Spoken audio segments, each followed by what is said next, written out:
Hello everyone, welcome to the New Fangle Competition Classes. आप सभी का स्वागत है आपके अपने YouTube channel New Fangle Competition Classes में।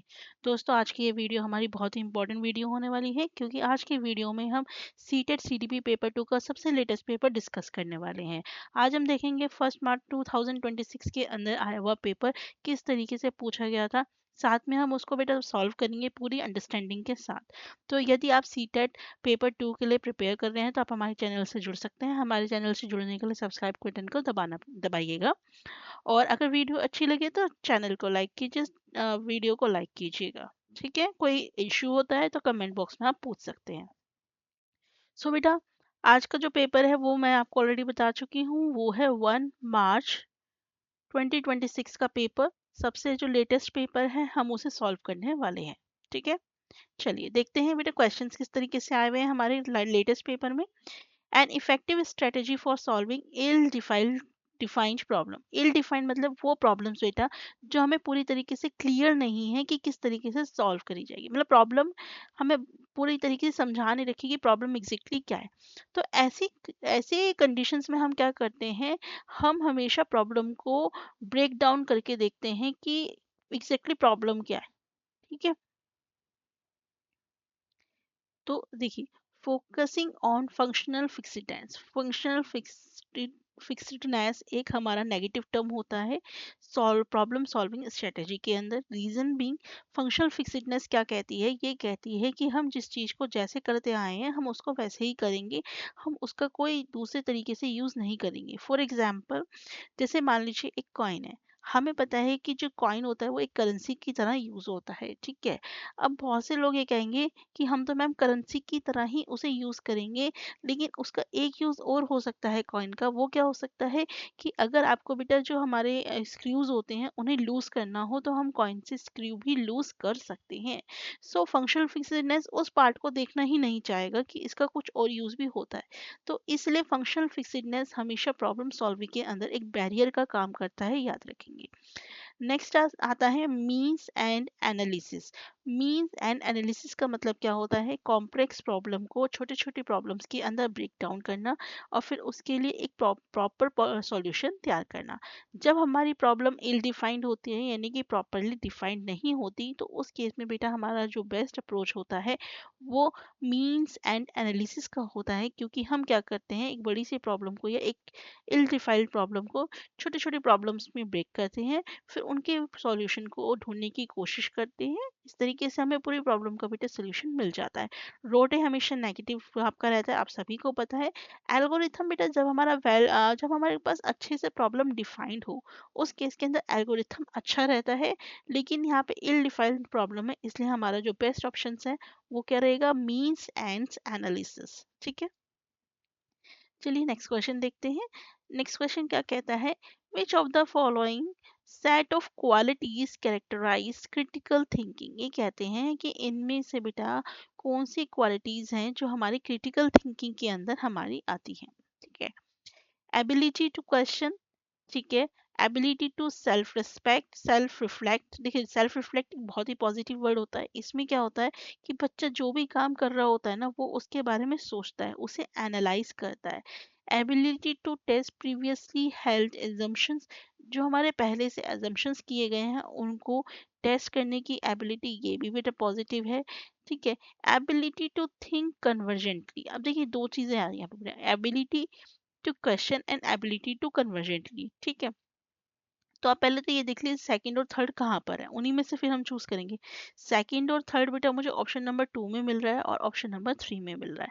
तो यानी कि ऑप्शन 1 और ऑप्शन 4 मेरा कट जाएगा। ठीक है, अब हमारे पास क्या हो सकता है, या तो 1 ऑप्शन हो सकता है या हमारे पास 4 ऑप्शन हो सकता है। तो दोनों चीजों को समझेंगे। तो देखिए बेटा, ability to question, ability to question का मतलब क्या होता है कि बच्चे के अंदर ये काबिलियत आ चुकी है कि वो हर चीज को अब क्वेश्चन कर सकेगा। वो ये पूछेगा कि ये चीज क्यों हुई, ये चीज कैसे हुई, इसका सोर्स क्या है। इसका मतलब क्या है, उसके अंदर क्रिटिकल थिंकिंग डेवलप होनी स्टार्ट हो गई है।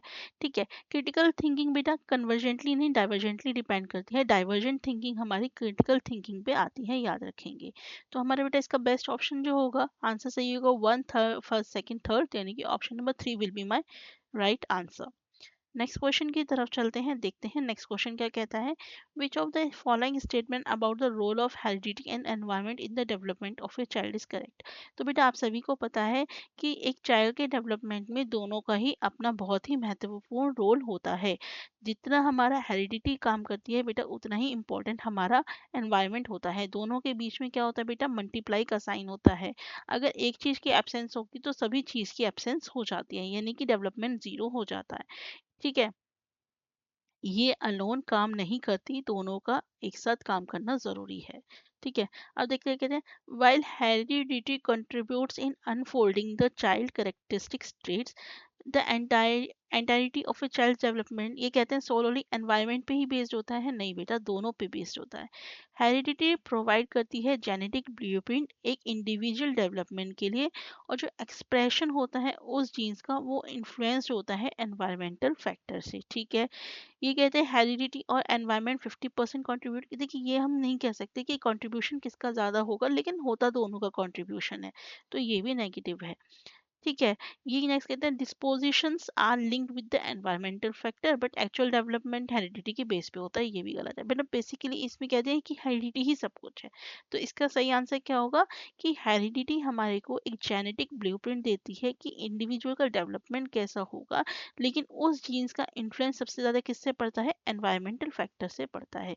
So option number 2 will be my right answer. ठीक है, नेक्स्ट है अर्पिता एंड अनु अपनी बुक देते हैं एक दूसरे को, सिंस क्योंकि वो क्या कंसिडर करते हैं, an equal exchange of favour, यानी कि तू मुझे दे मैं तुझे दूंगी, एक दूसरे के ऊपर फेवर करते हैं। तो ये कौन सा लेवल है, कॉलबर्ग के मोरल डेवलपमेंट का। तो बेटा ये जो डेवलपमेंट है ये आपका प्री कन्वेंशनल लेवल है, जहाँ पे हमारी दो चीजें होती हैं प्री कन्वेंशनल लेवल पे, जहाँ पे बच्चा कोई भी काम करता है, फर्स्टली वो या तो पनिशमेंट के डर से करता है, और दूसरा या किस लिए काम करता है, कोई भी काम वो इसलिए करता है कि तो मेरे लिए कर मैं तेरे लिए करूंगा, यानी कि एक्सचेंज होती हैं उनके फेवर्स, उनकी फीलिंग्स सब एक्सचेंज होती हैं यहाँ पर। तो लेवल कौन सा रहता है, प्री कन्वेंशनल लेवल हमारा यहाँ पे रहता है।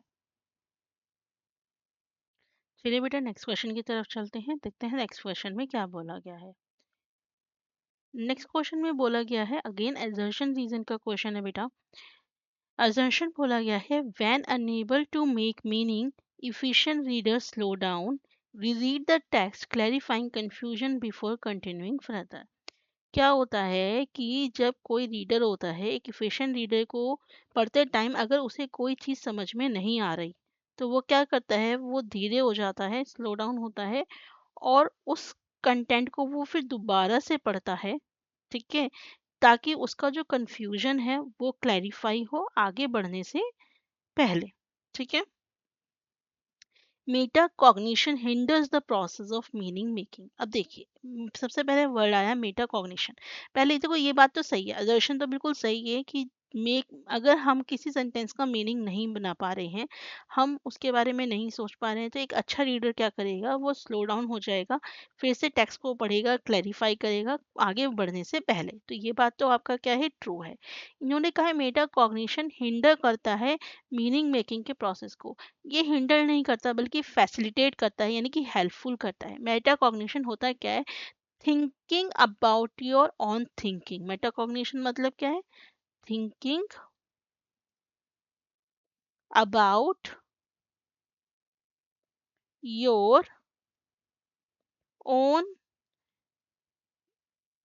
थिंकिंग, यानी कि हम जो सोच रहे हैं उसके बारे में सोचना कि हम सही सोच रहे हैं या नहीं सोच रहे हैं। तो ये क्या करता है बेटा, फैसिलिटेट बल्कि हेल्प करता है मीनिंग मेकिंग में, हिंडर नहीं करता। तो स्टेटमेंट क्या है, ये फॉल्स। तो option number 1 will be my right answer, A is true and R is false. चाहिए, नेक्स्ट है which of the following sets describe ways in which a school should be inclusive। inclusive school क्या होता है बेटा, एक inclusive school वो school होता है जहाँ पे आपका हर तरीके का बच्चा पढ़ता है। ठीक है, different different disabilities, different different backgrounds के बच्चे पढ़ेंगे, यानी कि एक ऐसा स्कूल जहाँ पे हर तरह का बच्चा आपका पढ़ सकता है, उस स्कूल को इंक्लूसिव स्कूल कहेंगे। तो अब जो स्कूल इंक्लूसिव है, जहाँ डिफरेंट डिफरेंट बच्चे हैं बेटा, तो उनकी रिक्वायरमेंट्स भी डिफरेंट डिफरेंट होगी, सीधी सी बात है। तो पहला ऑप्शन कहते हैं modification of curriculum as required, कि हमें क्या करना चाहिए, जो करिकुलम है उसे हमारी रिक्वायरमेंट के अकॉर्डिंग मॉडिफाई करना चाहिए। Expecting student to totally adapt to the school culture, हमें ये उम्मीद करनी चाहिए कि जो स्टूडेंट है बेटा पूरा का पूरा स्कूल के कल्चर्स को अडेप्ट करे। नहीं बेटा, बच्चा अगर अलग अलग बैकग्राउंड से है तो उसकी रिक्वायरमेंट्स अलग अलग हैं, तो वो एक स्टैटिक कल्चर को अडेप्ट नहीं कर सकता। Fostering an ethos of care and respect, बच्चे के अंदर बेटा एक ऐसा इथो मतलब देखभाल और सम्मान को, लोकचार का बढ़ावा देना चाहिए। मतलब बच्चे को ये फील होना चाहिए कि उसकी केयर हो रही है, उसकी रिस्पेक्ट हो रही है, ऐसा नहीं कि उसे डिसरिस्पेक्टेड फील हो। बिल्कुल सही बात है, इंक्लूसिव स्कूल की एक बहुत बड़ी खासियत होनी चाहिए। अपॉर्चुनिटीज फॉर कोलैबोरेटिव लर्निंग, यानी कि सब एक साथ मिलके सहयोग के साथ लर्न करें। इससे क्या होता है, बच्चों को बेटा दूसरों के बैकग्राउंड्स के बारे में, दूसरों की चीज़ों के बारे में पता चलता है और वो इंक्लूड फील करते हैं, ना कि एक्सक्लूडेड फील करते हैं। So 1, 3, 4 will be the right answer. क्या हमारे पास ऐसा ऑप्शन है? Yes, option number 1 will be my right answer. चलिए, नेक्स्ट क्वेश्चन क्या है, which of the following statement about socialisation is correct. Socialisation के बारे में कौन सी बात सही है? सोशलाइजेशन कल्टीवेट करती है shared resources of meaning and value, यानी कि समाजीकरण, अर्थ और मूल्य के आधार पर साझा स्रोतों का निर्माण करता है। कि ठीक है, सोशलाइजेशन इज कल्चरल इंडिपेंडेंट, नहीं बेटा, सोशलाइजेशन मतलब डिफरेंट डिफरेंट कल्चर के लोगों से, डिफरेंट डिफरेंट बैकग्राउंड के लोगों से मिलना। तो कल्चर इंडिपेंडेंट या कंटेक्स्ट न्यूट्रल तो नहीं होता। ठीक है, ये कहते हैं सोशलाइजेशन केवल चाइल्डहुड में होता है, नहीं बेटा, हमारे socialisation throughout the life होता है।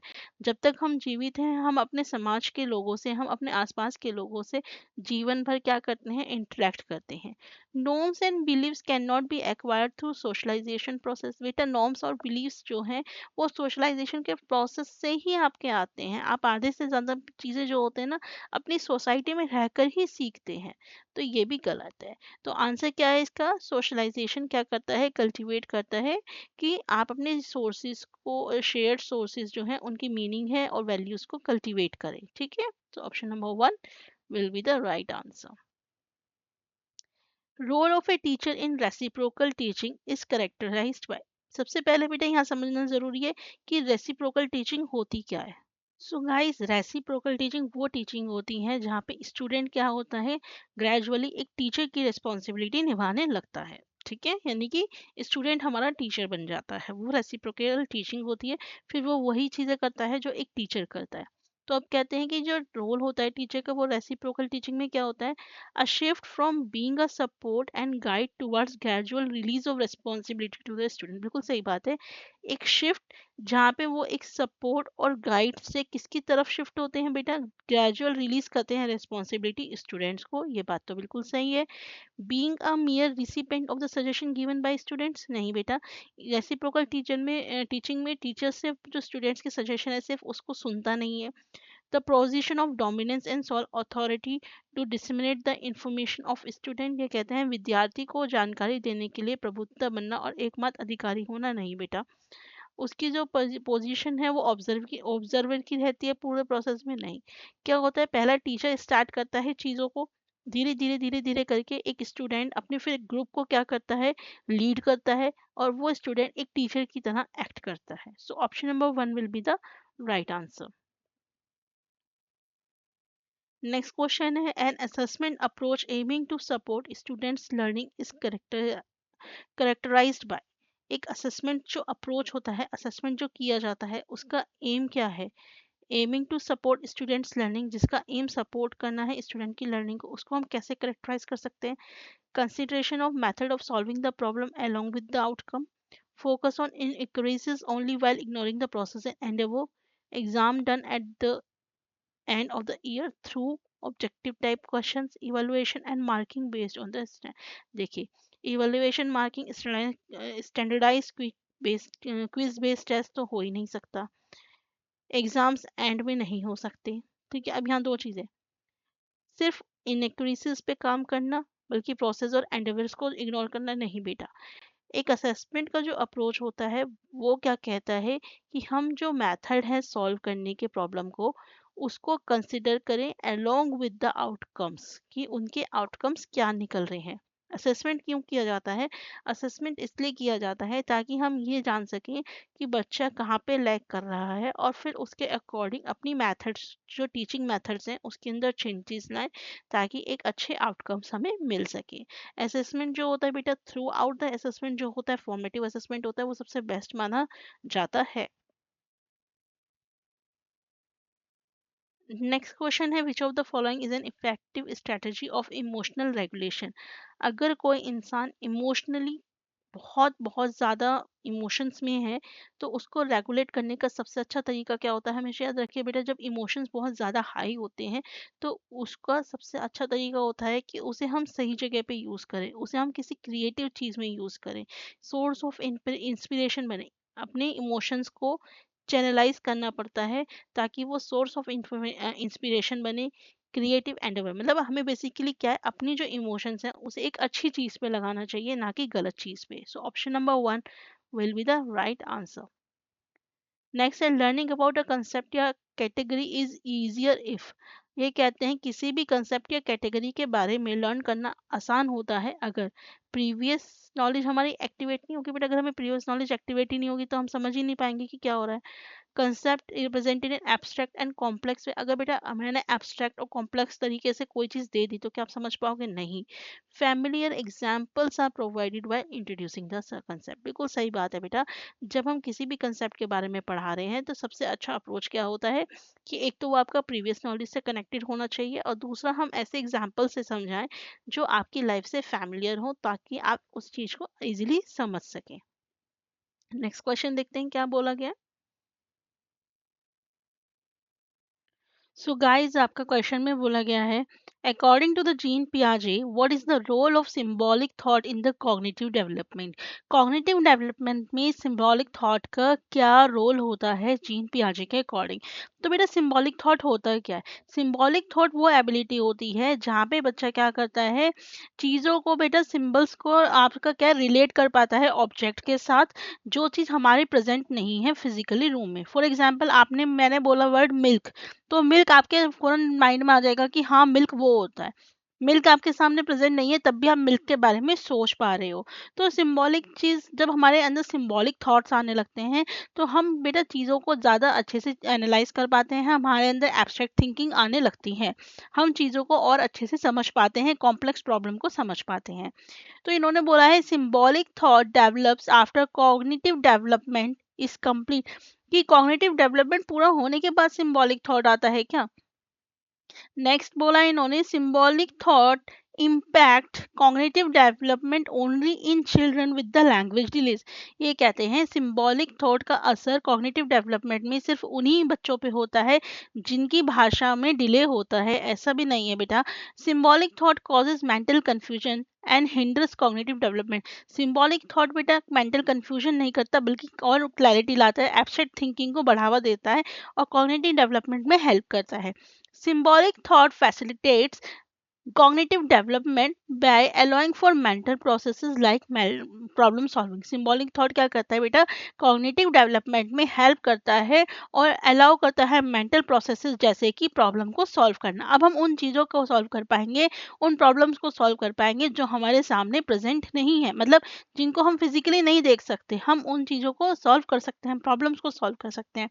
So option number 4 will be the right answer। चलिए नेक्स्ट क्वेश्चन की तरफ चलते हैं। क्या बोला गया है? Which of the following typical characteristics in a child is a child struggling with dysgraphia? बेटा बताया था ग्राफिया। ग्राफिया जो होता है बेटा वो रिटर्न सिंबल से रिलेटेड होता है, यानी कि बच्चों को लिखने में सबसे ज्यादा दिक्कत होती है। ठीक है, ग्राफिया किससे रिलेटेड होता है बेटा? आपका ग्राफिया होता है लिखने से, लिखने में दिक्कत होती है।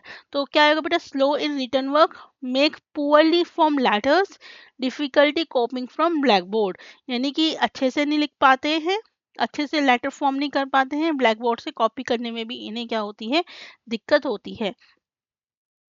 नेक्स्ट आता है a teacher is providing learner with the chances to be exposed to and analyse concepts in order to help them understand the content through her support. This is an example of, हमें बताना है बेटा ये जो इन्होंने बोला है ये किस टाइप की टीचिंग इन्होंने बोली है।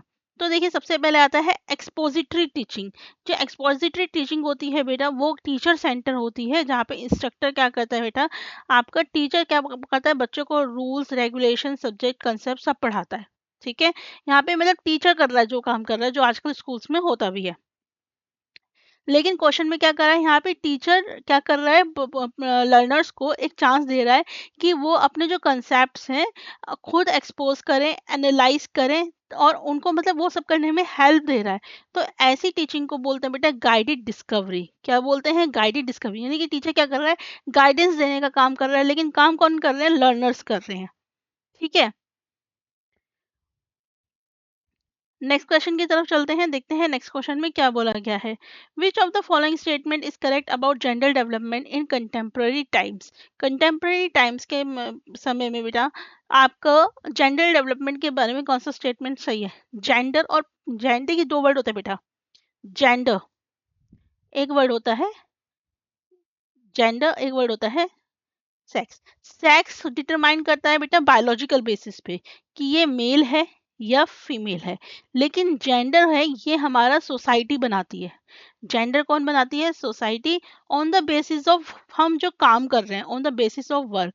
लेकिन बहुत सारे लोगों को ये लगता है कि जेंडर क्या है, ये भी हमारा क्या है, बायोलॉजिकल कंस्ट्रक्ट है। जेंडर बेटा बायोलॉजिकल कंस्ट्रक्ट नहीं होता, बल्कि जेंडर क्या होता है, आपका सोशल कंस्ट्रक्ट होता है, यानी कि सोसाइटी के द्वारा बनाई हुई चीजें हैं।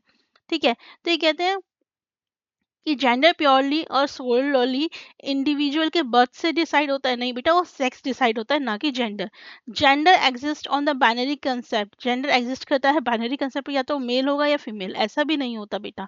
Gender identity is influence by cultural conception, ये बात सही है कि जेंडर की जो आइडेंटिटी है बेटा वो हमारे कल्चर के कंसेप्शन से इन्फ्लुएंस होती है। Gender identity is not influence by socialisation, क्या सोशलाइजेशन से नहीं होती, बिल्कुल होती है बेटा। हमारे जेंडर का सोशलाइजेशन कल्चरल कंसेप्शन इन सबसे असर पड़ता है।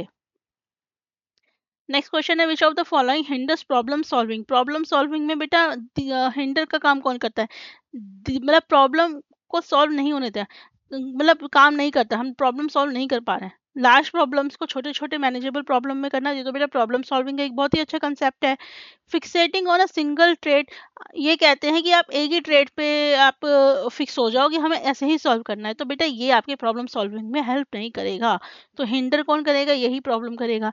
एल्गोरिथम ह्यूरिस्टिक को यूज़ करना एक बहुत अच्छी चीज़ होती है, सॉल्यूशन को अप्लाई करना, और जो आपने पहले प्रॉब्लम सॉल्व कर रखी है उनके जो सॉल्यूशन को है सिमिलर प्रॉब्लम में अप्लाई करना, ये बहुत अच्छी चीज़ है। ठीक है, लेकिन हमें कभी भी एक सिंगल ट्रेड के ऊपर फिक्स नहीं होना चाहिए। नेक्स्ट है activities which dash are detrimental to students motivation to learn. वो एक्टिविटी जो बेटा स्टूडेंट विद्यार्थी की प्रेरणा के लिए हानिकारक है। हानिकारक क्या है, वो तो बेटा क्या है, एम बच्चों को एक ऐसी चीजों के लिए एम करना, यानी कि एक बेसिकली एक्सटर्नल मोटिवेशन देना, basically aim at intangible goals goals decided solely by teacher, मतलब जो टीचर डिसाइड कर रहा है ऐसे के केवल शिक्षक द्वारा तय किए गए अमूर्त लक्ष्यों पर आधारित हो, तो ये बच्चों के लिए सही नहीं है।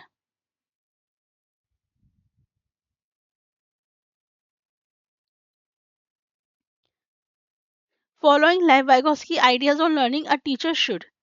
लाइवागोस्की को फॉलो करते हुए लर्निंग का टीचर को क्या करना चाहिए, एंकरेज करना चाहिए स्टूडेंट को कि वो दूसरों से compete करे, नहीं बेटा compete करने के लिए कोई भी नहीं बोलता। Prevent integration of cultural knowledge in discussion, ये कहते हैं कि कल्चरल नॉलेज का डिस्कशन ही नहीं होना चाहिए, प्रिवेंट मतलब रोकना नहीं।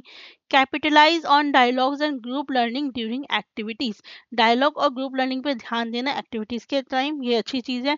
वर्बलाइजेशन एंड थिंकिंग अलाउड अमाउंट, वर्बलाइजेशन को और थिंकिंग को क्या बोलते हैं, डिस्करेज करना नहीं, तो option number 3 will be the right answer. देखिए बहुत सारे क्वेश्चन का आंसर तो बेटा ऐसा होता है ना कि आप मतलब आपको अगर नहीं भी पता तब भी आप उसका आंसर दे सकते हैं, थोड़ा सा अपना माइंड का यूज करके।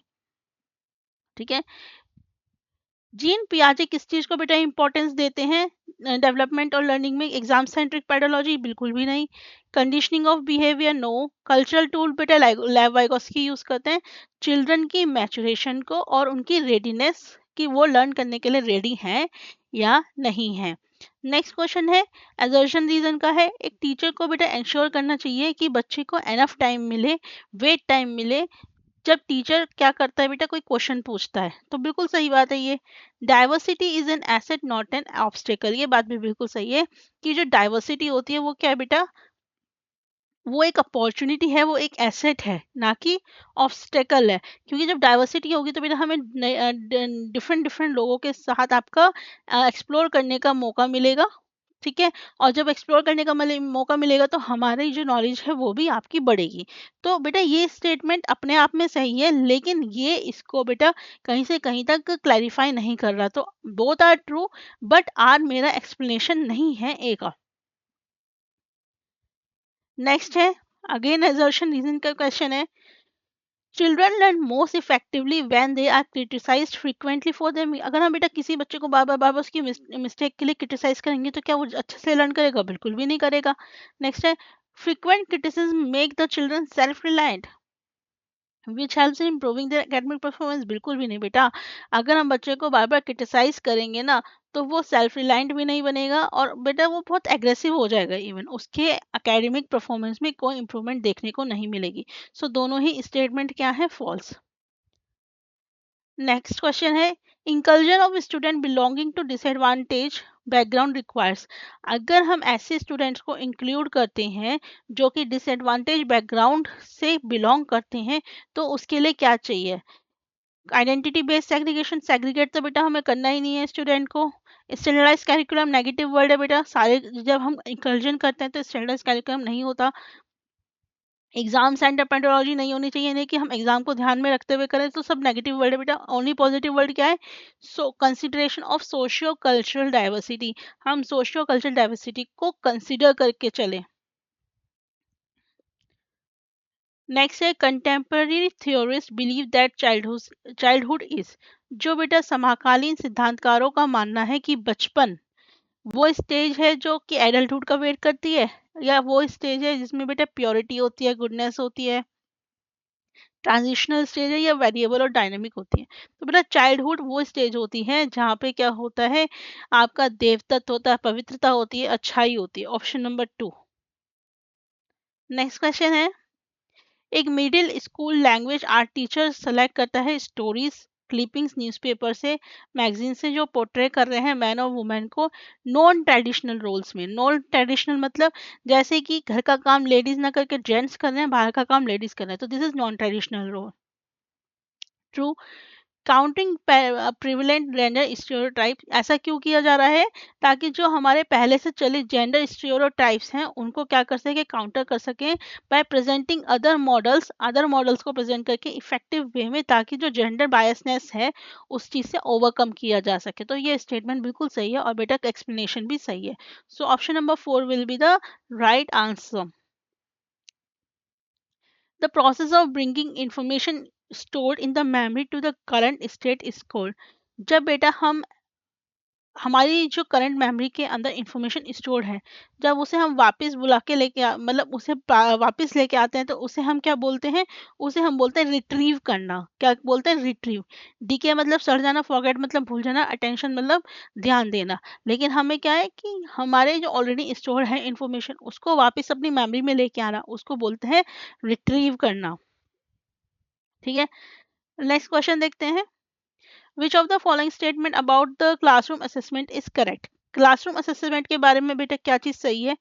Use of norm reference assessment that compares performance to the student of that. बेटा हमें कभी भी नॉर्म रेफरेंस असेसमेंट का यूज नहीं करना चाहिए, ठीक है, जिसमें हम एक बच्चे को दूसरे बच्चे से कंपेयर करें। Focus of assessment should be paper pencil assessment नहीं होना चाहिए बजाय, ठीक है। Formative assessment should include tasks which informs teacher about what students know about the concept before they begin teaching. ये बिल्कुल बहुत ही बढ़िया है बेटा। फॉर्मेटिव असेसमेंट होना चाहिए जिसमें ऐसे टास्क होने चाहिए जो टीचर्स को ये बताए कि स्टूडेंट्स को ऑलरेडी क्या पता है उनकी टीचिंग स्टार्ट होने से पहले। तो उससे क्या होगा, उससे ये होगा कि जो टीचर है बेटा अपना जो नया चैप्टर है या नया जो टॉपिक है उसे प्रीवियस नॉलेज के साथ रिलेट करके पढ़ाएंगे और बच्चे उस चीज को ज़्यादा अच्छे से सीख सकेंगे। नेक्स्ट है असर्शन रीजन का अगेन क्वेश्चन है। एडेप्टेशन जैसे कि ऑडियो टेप्स, कंप्यूटर सॉफ्टवेयर का यूज करना, provides text to speech input, extended time to complete assignment, facilitates learning for students who are visually challenged. ये कहते हैं कि ऐसे वीडियो टेप्स आना, कंप्यूटर सॉफ्टवेयर का यूज करना जो टेक्स्ट टू स्पीच बेटा इनपुट करते हैं, एक्सटेंड टाइम कंप्लीट असेसमेंट में टाइम एक्सटेंड होता है बेटा आपका, तो ये ऐसे स्टूडेंट्स को हेल्प करता है जो कि देख नहीं सकते। तो ये स्टेटमेंट तो बेटा मुझे बिल्कुल करेक्ट लग रहा है। ठीक है, नेक्स्ट है teacher should adapt the curriculum to provide equity and meet the need of diverse learner. सही बात है बेटा, टीचर्स को ऐसा करिकुलम अडेप्ट करना चाहिए जो कि प्रोवाइड करे इक्विटी। इक्विटी मतलब क्या हो, यहाँ इक्वालिटी नहीं है वर्ड, इक्विटी। इक्विटी मतलब जिसकी जैसी नीड है उसको उसके हिसाब से उसकी चीजें प्रोवाइड की जाए and meet the need of diverse learner. तो ये बात भी बिल्कुल सही है। तो option number 1 will be the बेटा राइट आंसर। नेक्स्ट क्वेश्चन है अगेन एजर्शन रीजन का क्वेश्चन है बेटा। एजर्शन क्या दिया गया है, adolescents have difficulty with emotional regulation and inhibiting their impulses and are quite susceptible to peer pressure। ये बात बिल्कुल बेटा आपकी सही है कि होता क्या है ना कि जब जो एडोलसेंस की एज होती है उसमें बच्चों को बेटा अपने इमोशंस को रेगुलेट करने में दिक्कत होती है और बेटा उनको अपने जो पीयर का प्रेशर है बहुत ज़्यादा फील होता है। रीजन दे रखा है physiological and hormonal changes during adolescence impact the behaviour adolescence in a variety of वे। सही बात है बेटा, जो फिजिकल और हार्मोनल चेंजेस होते हैं एडोलसेंस के टाइम पे वो बच्चों के बिहेवियर के अंदर भी क्या करते हैं, आपका असर दिखाते हैं। तो रीजन भी सही है और वो भी सही है।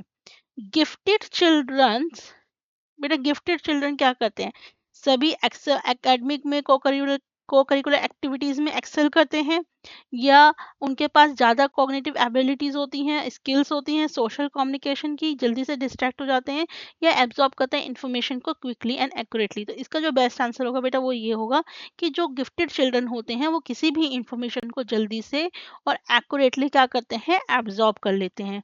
सो guys this will be the last question of the class. Which of the following statement about the language and cognition is not correct as per Lev Vygotsky? किसके बारे में बोला बेटा, लेव वाइकोस्की के बारे में बोला है कि कौन सी बात सही नहीं है। Language development hinders cognitive development, ये कहते हैं कि लैंग्वेज डेवलपमेंट से कॉग्निटिव डेवलपमेंट हिंडर होती है। Inner speech is use for mental reasoning, mental reasoning के लिए बेटा इनर स्पीच का यूज किया जाता है। Language inevitably affects the way a child thinks, language बेटा इस बात को असर देती है कि बच्चा किस तरीके से सोचता है। ठीक है, and external speech is use to converse with other, तो और एक्सटर्नल स्पीच का यूज किया जाता है दूसरों से बात करने के लिए। तो इन्होंने पूछा है बेटा नॉट करेक्ट, तो सीधी सी बात है बेटा, ये कहते हैं लैंग्वेज डेवलपमेंट कॉग्निटिव डेवलपमेंट को हिंडर करती है, रोकती है नहीं बेटा, it will support, it will facilitate. So option number 1 will be the right answer. So guys this is all. अगर आपको वीडियो अच्छी लगे then do like our channel, subscribe our channel, like the video. ऐसे ही हम और series के साथ कंटिन्यू करते रहेंगे। मैं आपको बेटा बताना चाहूँगी यहाँ पे हमारे चैनल पे इस टाइम बेटा CGP के PYQ करवा रही हूँ मैं और साइंस के PYQ में करवा रही हूँ। साइंस का बेटा कंटेंट भी चल रहा है, मैथ्स का कंटेंट ऑलरेडी हमारे चैनल पे अवेलेबल है। तो अगर आप इनमें से किसी भी चीज़ की तैयारी कर रहे हैं तो आप हमारे चैनल से बेझिझक होके जुड़ सकते हैं। वीडियो अच्छी लगे तो लाइक कीजिए, चैनल को सब्सक्राइब कीजिए। मिलेंगे नेक्स्ट वीडियो में। Thank you.